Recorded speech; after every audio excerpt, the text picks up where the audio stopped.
What's up viewers? Welcome to my first vlog. তো প্রথমেই দেরি না করে আমি কেন এত লেট করলাম মোটর ব্লগিং করতে সেই ব্যাপারটা নিয়ে কিছুটা বলি। আমি ঈদের মধ্যে থেকেই আমার ক্যামেরা সেটআপ রেডি করছিলাম।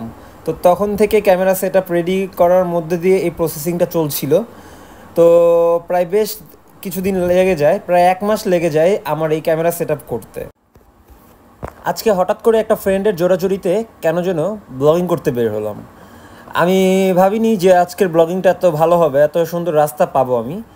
তো আজকে বের হয়ে দেখলাম যে ওয়েদারটা খুব ভালো, পাশাপাশি রোডেও জ্যাম নেই।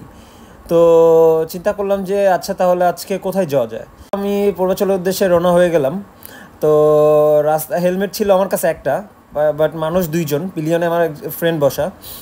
তো একটা হেলমেট নিয়ে চলে গেলাম, আস্তে আস্তে চলে গেলাম। ভাবলাম যে আস্তে আস্তে যাওয়াটাই ভালো হবে, না হয় হেলমেট যেহেতু একটা রিস্কি। সো আস্তে আস্তে যাচ্ছিলাম এক সাইড দিয়ে। তো এর মাঝখানে ওয়েদারটা খুব সুন্দর, তার জন্য ফিল করছিলাম ওয়েদারটা। তো ফিল করতে করতে হঠাৎ করে আমরা চলে গেলাম হচ্ছে রেডিসনের আগের যে ফ্লাইওভারটা, সেই ফ্লাইওভারটাতে।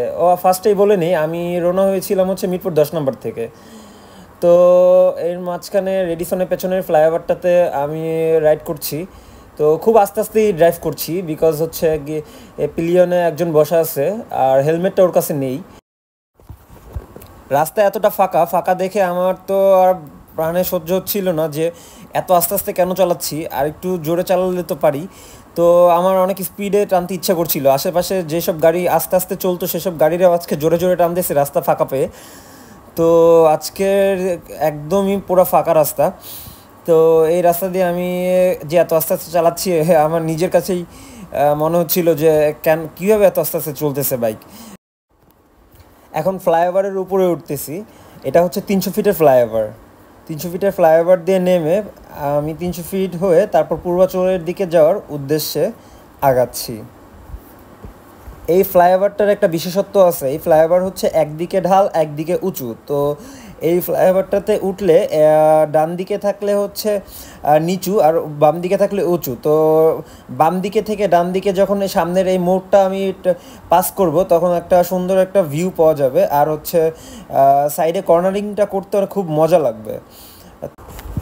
এখন ফ্লাইওভার থেকে নেমে যাচ্ছি 300 ফিটে। তো এই নামার পথে হঠাৎ করেই চোখ যায় হচ্ছে একটা সেনাবাহিনীর গাড়ির দিকে। সেনাবাহিনীর গাড়ির দিকে তাকিয়ে দেখি এটা হচ্ছে একটা প্রোটোকল, এটা হচ্ছে একটা সেনাবাহিনীর বড় কর্মকর্তাকে গার্ড দিয়ে নিয়ে যাচ্ছিল। তো বেশ কয়েকটা গাড়ি যাচ্ছিল, তো এর জন্য হচ্ছে কয়েকটা গাড়ি এই দিকে জ্যাম বেঁধে গেছে। তো জ্যাম বাঁধার পরেও রাস্তা যেহেতু ফাঁকা, আশেপাশ দিয়ে ভালোই টানা যাচ্ছিল। 300 ফিট দিয়ে যখন আইসিসিবির সামনে দিয়ে যাচ্ছিলাম, তখন মনে হচ্ছিল আজকে ফ্রাইডে।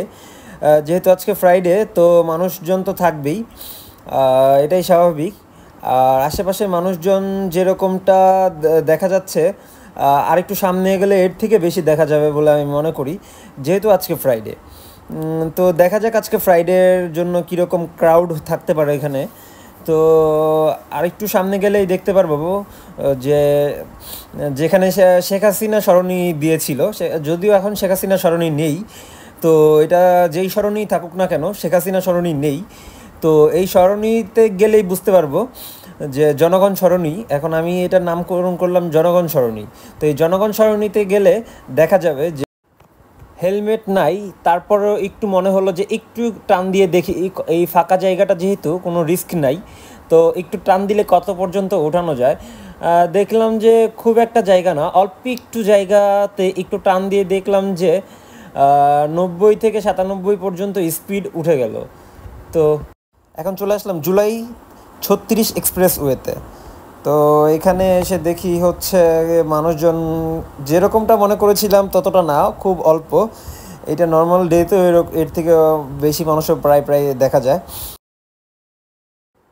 কিছুটা স্কিপ করে আমি চলে এসেছি পূর্বাচলে। পূর্বাচলের এই রাস্তাটা খুবই জনপ্রিয় একটি রাস্তা। এই রাস্তায় সবাই স্ট্যান্ড করে, বিভিন্ন মোটর ব্লগারদের দেখবেন স্ট্যান্ড করতে এই রাস্তাটাতে। আর এই রাস্তাটা হচ্ছে এত বড় একটি রাস্তা, বিশাল রাস্তা হওয়াতে এই রোড স্ট্যান্ড করে খুব মজা পাওয়া যায়। বাম দিকে আছে হচ্ছে 4 রাস্তার মোড়, যেখানে নাকি দেখা যায় হচ্ছে খুব বড় বড় ব্লগাররাও হচ্ছে এসে স্ট্যান্ড করে। তো আমি ওই রাস্তাটাতে ঢুকলাম, দেখি সামনে অনেকগুলো আম গাছ দেখা যাচ্ছে। তো আম গাছ থেকে আমগুলো যেভাবে ঝুলে আছে মনে হচ্ছে যে আমগুলো থেকে আম বলতেছে পেরে পেরে খাও আমাকে। তো আমিও বাইক থেকে নেমে গেলাম। বাইক থেকে নেমে বাইকটা হচ্ছে এরকম স্ট্যান্ড করলাম যাতে কেউ যদি আশেপাশ থেকে চলেও আসে আমি বাইকে উঠে বাইক জোরে টান দিব। তো তারপরে আমটা ছিঁড়ে ফেললাম। তো আমটা ছিঁড়ে দিয়েই সাথে সাথে আমার ফ্রেন্ডকে দিয়েই আমি সাথে সাথে টান দিয়ে চলে আসছি। চলে এসে চা খেতে আসলাম এখানের চা খুব মজা। তো সামনে একটা প্লেস আছে, এই প্লেসটা খুব অসাধারণ একটা প্লেস। এই প্লেসটাকে আপনাদের দেখাবো, আমি ঘুরে ঘুরে দেখাবো এই প্লেসটাকে। তোমার আকাশে ধরার শখ, আমার সমুদ্রে চোখ, আমি কি আর দেব বলো, তোমার শুধুই ভালো হোক। তোমার ভোলা ভালা হাসি আমার বুকের ভেতর ঝড়, তুমি চলতি ট্রেনের হাওয়া, আমি কাঁপি থর থর। তোমার নানান বাহানায় আমার জায়গাটা কোথায়, আমি কি এক ঘরে থাকি। এখন চলে যাচ্ছি এমন কোনো প্লেসে যেখানে নাকি হাঁসের মাংস, গরুর মাংস বা হচ্ছে কলিজা ভুনা এই ধরনের কোনো খাবার পাওয়া যাবে। তো পাশেই আমি দেখতে পাচ্ছিলাম যে দুইটা প্লেস। তো এই প্লেস দুইটার একটাতে খুব ভালোই হবে বলে আমি মনে করছিলাম। তো আশেপাশে ঘুরে ঘুরে দেখছিলাম যে আরও সামনে আরও কয়েকটা আছে, তো কোনটাতে বসবো ডিসাইড করতে পারছিলাম না। তো আস্তে আস্তে খুঁজছিলাম, আর হচ্ছে এই গাড়িটা, লাল গাড়িটার দেখে আমি এখানে থামলাম, ভাবলাম আশেপাশে সুন্দর কিছু থাকতে পারে। তো এই যে একটা প্লেস দেখলাম, তো আর এই যে একটা প্লেস, এই দুইটা প্লেস দেখে মনে হলো যে কোনটাতে ঢোকা যায়।